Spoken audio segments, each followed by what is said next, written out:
Let's start off with the overall market picture. We saw the UK playing catch-up, so too did the Japanese markets today, but we're starting to see a bit of pressure coming through for the Dow. Why do you think we're not seeing any sort of direction for today for the US markets? I think there's some important data coming out, and I think the markets are wary about what happened last month in the sense that the better data was expected, and it was quite weak, in fact. So the jobs number coming out on Friday, and I suspect the markets might just look towards that figure before it actually starts to move up. But certainly we've seen a very strong end to last year and a reasonably strong beginning so far this year. In other words, the momentum seems to be carrying through. I think clearly the stimulus measures, the quantitative easing, etc., starting to find its way into the markets and helping to fuel the markets along. We're also seeing quite good economic data when we look at the production side of the economy, things like industrial production, etc. And that's really across the world. It's not just US or, as you said earlier, in the UK is strong, China's strong.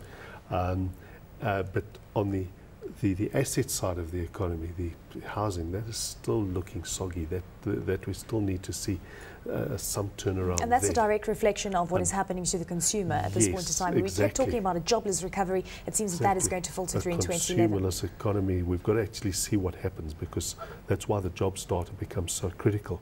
Because if industrial production keeps on recovering without a recovery in the consumer, at some stage that the industrial it'll hit the industrial sector. And also looking at the volumes picture at this point, we have started to see a little bit of recovery with all the markets now being on board. So things should start picking up.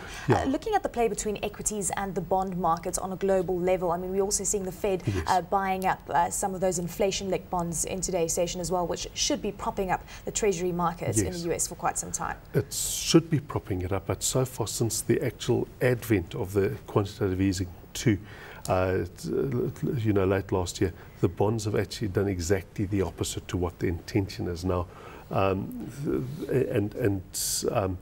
you're still seeing a bit of distress in the European nations. Funny enough, not so much in the last 2 days or so, but the yields are still elevated there. In other words, there's still problems that if these kick up, we're going to have to see more stimulus or rescue packages. Maybe for Portugal is probably a certainty, but if Spain comes along, would you say that is the biggest risk for 2011? Still the debt problem that lingers? The debt problem, and the same in the US.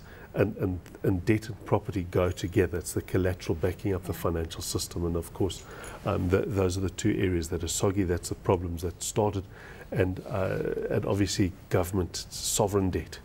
In other words, have sovereigns taken on more than what their tax basis can actually deliver? Speaking to many South African investors towards the end of last year, many were of the view that perhaps markets looking slightly toppish. Of course, we're talking about the bears. I'm not sure if you're a part of that camp, Chris. Yeah, I'm still skeptical, because, as I say, a lot of the fundamentals in terms of the debt hasn't been fixed, but there's been a lot of money put on the table. That'll find its way into markets, and that means that one can be bullish, but not necessarily for bullish reasons, if that makes sense.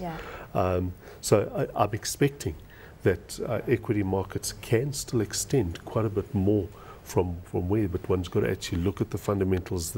Does that start to fill in the gaps behind the actual stimulus measures, the quantitative easing measures? If that's the case, then we can actually the bull market can even have legs for the whole of this year.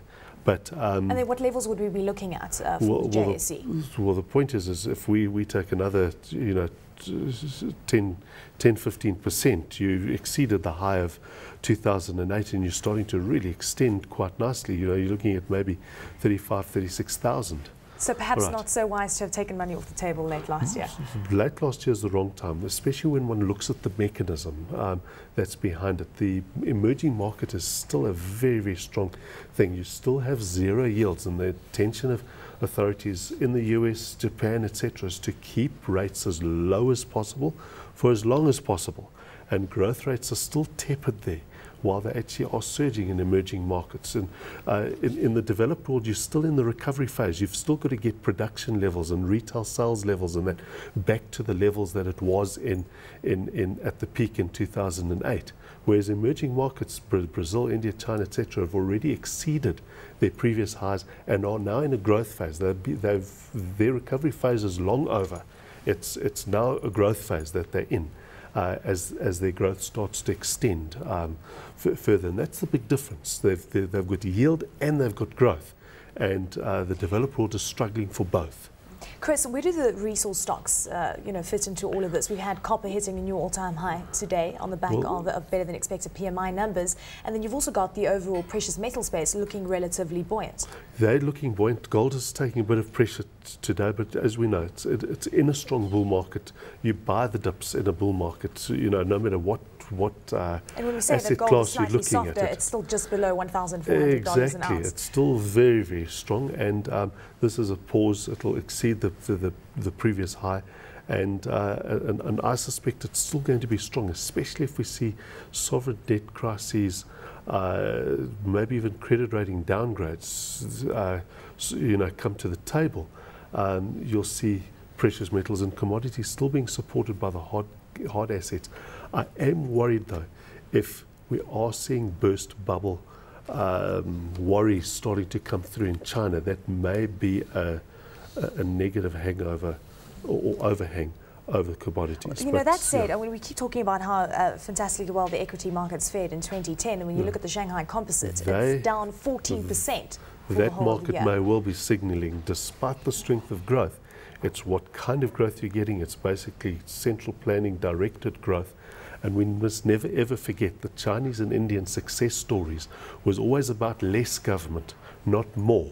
And as the 2008 crisis hit, their governments decided to get more involved. So it looks like a short-term success, but it's set up bubbles in property, in credit extension, etc. And that's the concern I would have, is that might still need to be digested, and that's going to be, that has limited legs. Looking at asset class allocation here in South Africa, with looking at the returns, 2010 yes. equities did relatively well, a gain of around almost 19%. South African equities outstanding when you take it in dollar terms, because it's the strength of the rand and the gain in rand terms that the JSE actually managed. So the South African investor, certainly locally, has done very well, and that may well be a cause that we attract even more money and we see the rand even stronger. What about the bond market? Bond market returns, we're looking at an average of around 15%. 15 is not bad. It's not bad for the bond market as well. And if it wasn't for, how could you say, an indifferent performance of bonds since quantitative easing came onto the table, and ironically it should have been exactly the opposite, but since it's come onto the table late last year, bonds globally haven't done that well. Okay, but if you take the year, from the beginning of the year to the end of the year, bonds have done well. And because the yields have generally come down, so you've got the coupon plus the capital gain. But now we're getting to a stage of what happens to bonds. Are the yields already too low? And is that going to be the worst performing asset class this year? Chris, very quickly, where do you think the biggest opportunity lies for South African investors? I still think precious metals are a good area to be in. Direct exposure. Okay. Direct exposure, and also the shares. I think that'll be great. I think the rand is still going to, the rand strength has still got legs. I think we may even see 6, later on this year, and the possibility of further interest rate cuts. So although you might find difficulty buying low yield sovereign bonds, South African, Brazilian bonds may still find support.